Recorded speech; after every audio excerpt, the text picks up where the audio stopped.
عزیز دوستوں، اللہ تبارک و تعالیٰ جل شانہ کا کتنا بڑا کرم اور احسان ہوا کہ مجھے اور آپ کو اپنے اور اپنے حبیب صلی اللہ علیہ وسلم کے ذکر خیر کے لیے جمع فرما دیا۔ مجھے اس بات کی انتہائی خوشی ہوئی کہ سپرڈنٹ صاحب اور ڈپٹی سپرڈنٹ صاحب نے آپ حضرات کے ساتھ بالخصوص دینی معاملے میں تعاون فرمایا۔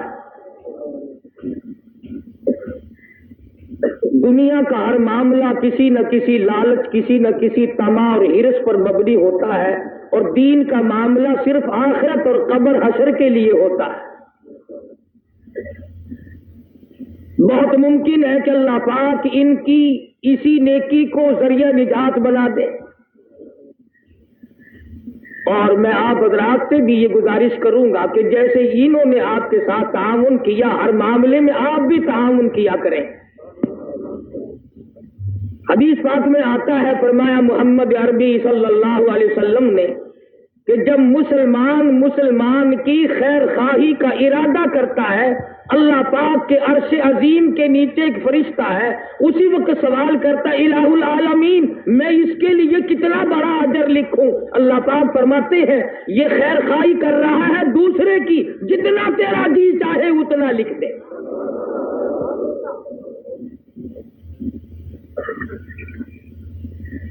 اللہ پاک نے بے شمار کرم اور بے شمار احسان ہم سب پر فرمائے۔ بہت بڑی کریمی اور بہت بڑی بندہ نوازی ہے اس کی آپ پر، مجھ پر، کہ ہم سب کو انسان بنایا۔ اللہ پاک اس پہ قادر تھا کہ وہ ہمیں جانور بنا دیتا، گدھا کتا بنا دیتا، وہ قادر تھا اس پر، لیکن اس نے کریمی فرمائی کہ ہمیں اشرف المخلوقات انسان بنایا، اور اس سے زیادہ بڑی کریمی فرمائی کہ مجھے اور آپ کو مسلمان بنایا۔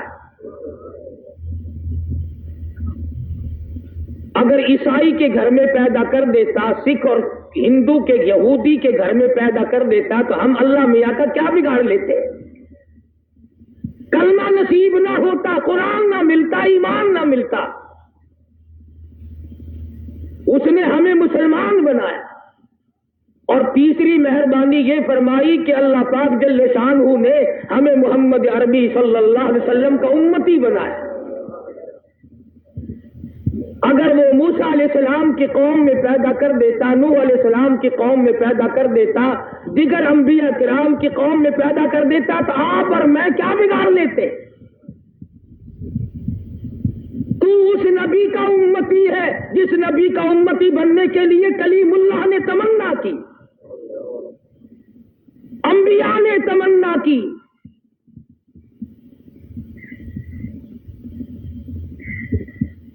کتنی کریمی مالک کائنات کی آپ حضرات کے سامنے رکھوں، 360 جوڑ ہے آدمی میں، ایک ایک جوڑ کا شکریہ 100 سال میں آدمی ادا نہیں کر سکتا۔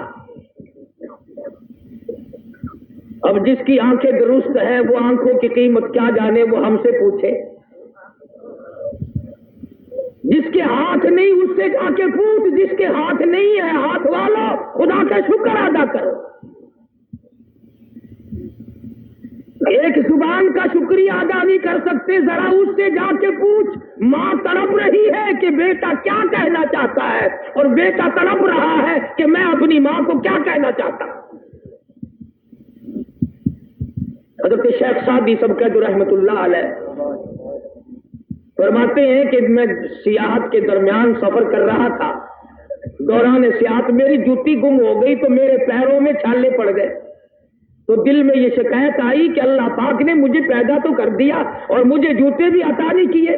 فرماتے جب میں دمشق کی جامع مسجد کے دروازے پہ پہنچا تو میں نے وہاں ایک آدمی کو دیکھا، اس کے دونوں پیر ہی نہیں تھے۔ پھر میں نے شکر ادا کیا، مالک میرے پاؤں تو ہے، ایک ناخون کی قیمت نہیں ادا کی جا سکتی۔ اور پھر مستقل زندگی، عمر اور ایک ایک رات اور ایک ایک دن یہ تمام کے تمام بڑے قیمتی ہیں. آپ اور میں ان چیزوں کی قدر نہیں جانتے. یہ جو آج کا دن ہے کل دوسرا دن آئے گا، یہ دن نہیں. آج کی رات جو بیت جائے گی وہ اور رات آئے گی، کل اور آئے گی، موت آ جائے گی مگر یہ رات نہ ملے گی.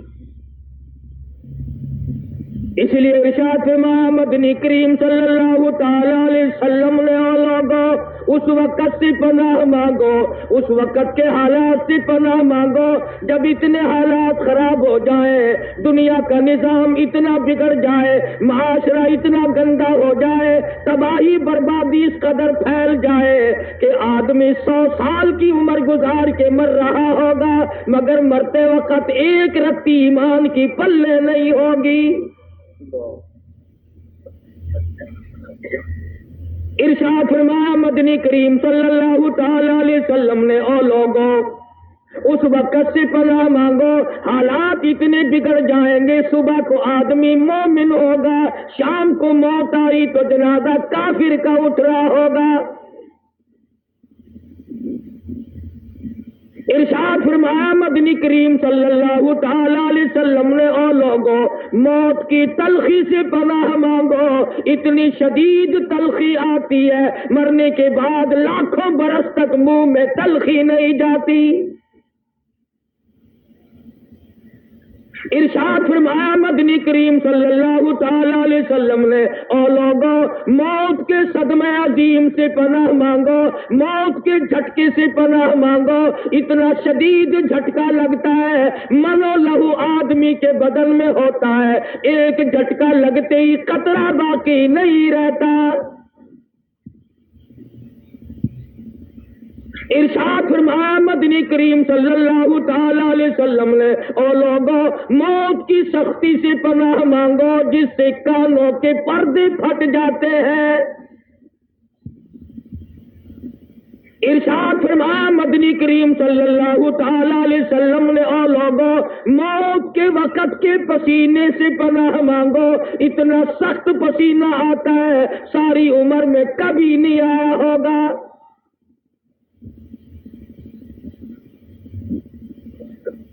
میں اور آپ ہم تمام کے تمام معاشرے کے لوگ ان چیزوں کی طرف کبھی پرواہ ہی نہیں کرتے کہ میں ایک دن اس دنیا سے اٹھ جاؤں گا. اور تمام مسئلے کو آپ لوگ اختلافی کہہ سکتے ہیں، یہ فلاں پارٹی کا ہے، یہ فلاں طبقے کا ہے، یہ فلاں فرقے کا ہے. ارے ہے کسی کو موت میں اختلاف؟ کون کہہ سکتا ہے کہ فلاں نہیں مرے گا اور فلاں مرے گا؟ معمولی سے کام کی تیاری، شادی کی تیاری، عقیقے کی تیاری، تمام ٹی پارٹیوں کی تیاری، نوکری ملازمتوں کی تیاری اور موت قبر کی کوئی تیاری نہیں.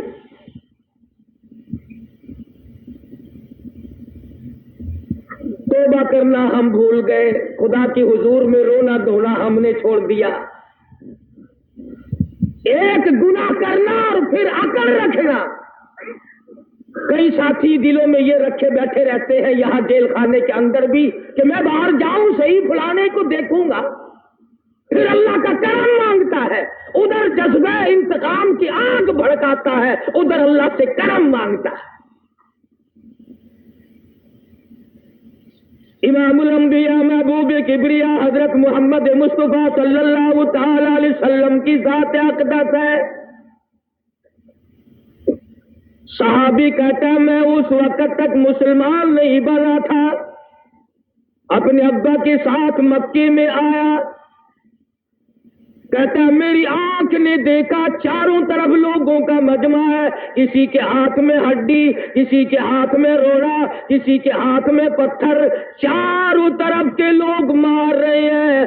ایک ذات بیچ میں کھڑے ہو کر بلا کسی جھجک تحمل کیے برابر مار کھا رہے ہیں. روکنے والا کوئی نہیں، ٹوکنے والا کوئی نہیں، بچانے والا کوئی نہیں. صحابی کہتا ہے میرے دیکھتے دیکھتے کے ایک معصوم بچی آئی، اس کے ہاتھ میں پانی کا پیالہ ہے، اس نے زمین پہ رکھ دیا اور لوگوں کو مخاطب ہو کے کہنے لگی، او لوگوں میرے ابا کا قصور بتاؤ، جرم بتاؤ، گناہ بتاؤ، اور مکے والوں نہ مارو، امام الانبیاء شہنشاہ کائنات ہے۔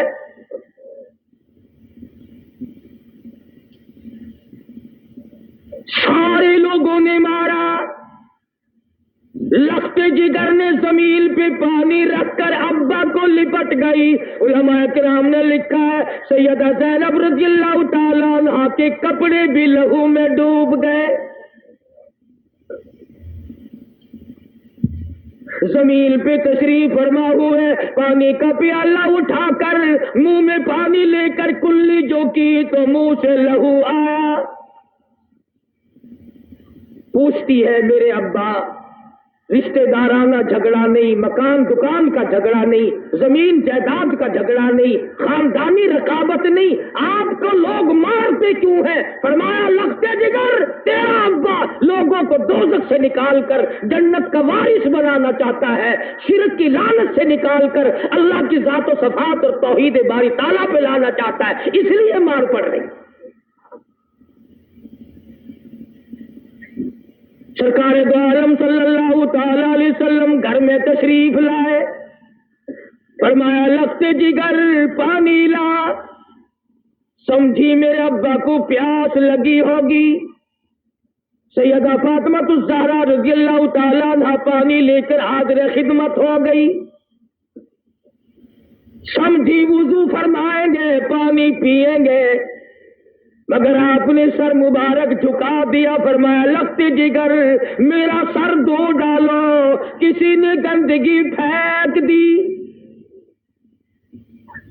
سیدہ دھوتی بھی جاتی ہے، روتی بھی جاتی ہے، کون شقی القلب تھا، کون سنگ دل تھا، کون ظالم تھا، 14ویں کے چاند لاکھوں قربان کر دو اس چہرے انور پر، والضحیٰ واللیل اذا سجا، اور میرے محبوب تیرے چمکتے چہرے کی قسم،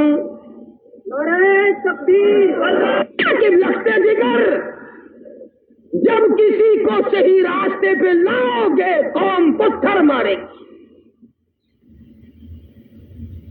سوال کرتی ہے لختے جگر ابا جان اب تو گھر میں تشریف رکھو، اللہ کا قرآن اگر مکے والے نہیں سنتے، امی جان سنیں گی، رقیہ بہن سنے گی، میں سنوں گی، ہمیں سناؤ۔ فرمایا لختے جگر بڑی مجبوری ہے، قرآن میں اللہ پاک فرماتے ہیں وَأَنذِرْ عَشِيرَتَكَ الْأَقْرَبِينَ، اپنوں کو ڈرا، یا ایھا المدثر قم فانذر، اٹھو ڈراؤ اپنی قوم۔ نبی کریم صلی اللہ علیہ وسلم نے 13 سال مار کھائی اس قرآن اور دین اور ایمان اور اسلام کے لیے۔ خود ارشاد فرمایا جتنا اللہ کی راہ میں مجھے ستایا گیا اتنا کسی کو نہیں، ایک وقت بھی ایسا نہیں پیٹ بھر کے کھانا کھایا ہو۔ شاب ابی طالب مکہ مکرمہ کے اندر ایک پہاڑ کے درے میں سرکار دو عالم صلی اللہ علیہ وسلم کو صحابہ کرام کو قید کر دیا مکے والوں نے۔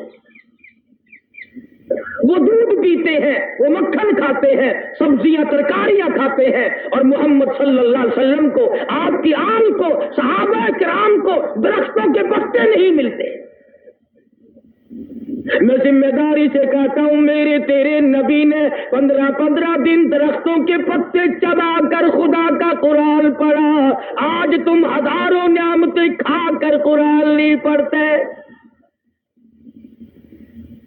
شہنشاہ کائنات صلی اللہ علیہ وسلم نے ایک وقت میں 2 پتھر اپنے پیٹ پہ باندھ کر خدا کا قرآن پڑھا، آج لوگ مکھن کھا کر قرآن نہیں پڑھتے۔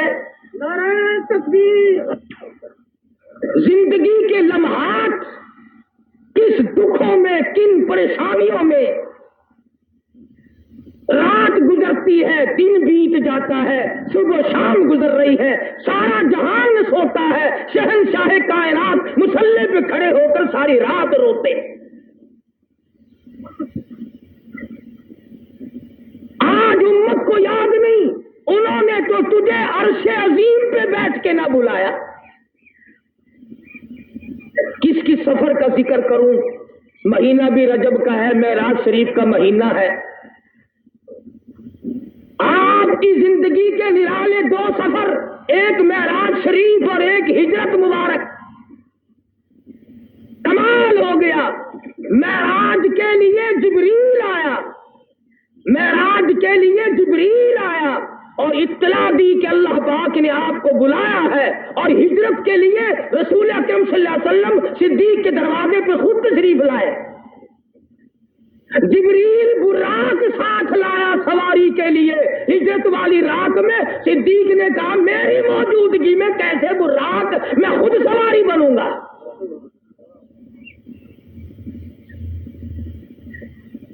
1,29,000 صحابہ کرام کی تعداد ہے، جان مال آل سب کچھ قربان کر دیا۔ اگر ہم صرف کلمے والی زندگی بنا لیں اور سچے معنوں میں مسلمان بن جائیں، میرا تو یہ ایمان ہے کہ اگر ہم پاکستانی لوگ مسلمان بن جائیں، ہمارے اخلاق کردار کو دیکھ کر روئے زمین پہ ایک بھی کافر باقی نہیں رہے گا۔ سوال تو یہ ہے کہ میرا اور آپ کا اٹھنا بیٹھنا لینا دینا زندگی کاروبار تمام کا تمام اسلام کے خلاف ہے۔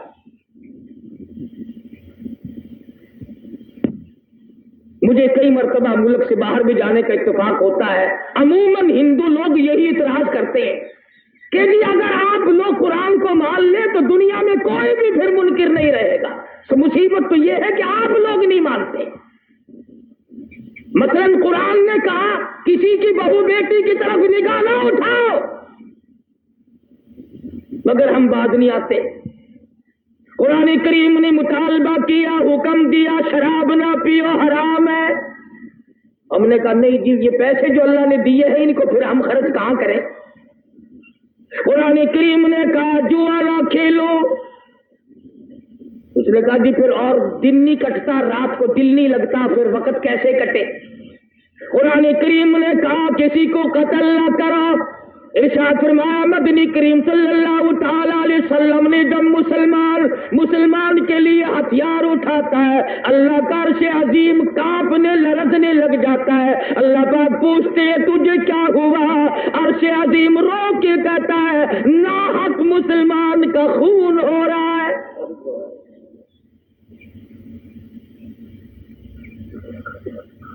قرآن کریم کے جتنے مطالبے ہیں ہم کب پورا کرتے ہیں؟ اور پھر کمال یہ ہے کہ میں اور آپ تمام کے تمام ہر آدمی کہتا کہ جی جنت میری اور میرے باپ کی جنت ہمیں الاٹ ہے، اور کوئی جائے نہ جائے ہم تو جائیں گے ہی۔ اگر دوستو اتنا سستا سودا ہوتا بلال حبشی کا چمڑا نہ ادھیڑا جاتا، اگر جنت اتنی سستی ہوتی زنیرہ کی آنکھیں نہ نکالی جاتی، اگر جنت اتنی سستی ہوتی لبینہ کا چمڑا مکے کی گلیوں میں نہ ادھیڑا جاتا۔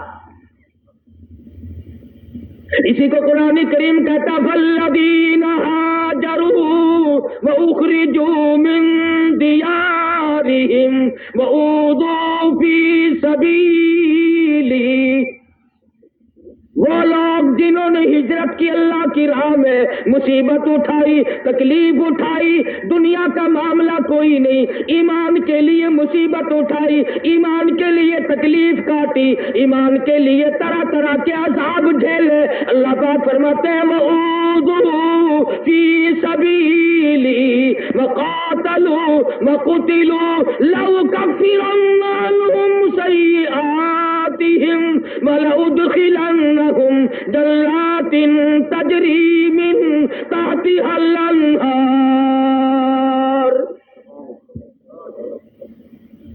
مزہ تو تب ہے نا ادھر آدمی مر رہا ہو، ادھر جنت کا فرشتہ یہ کہے آ جا تیرا بڑی دیر سے انتظار ہو رہا ہے۔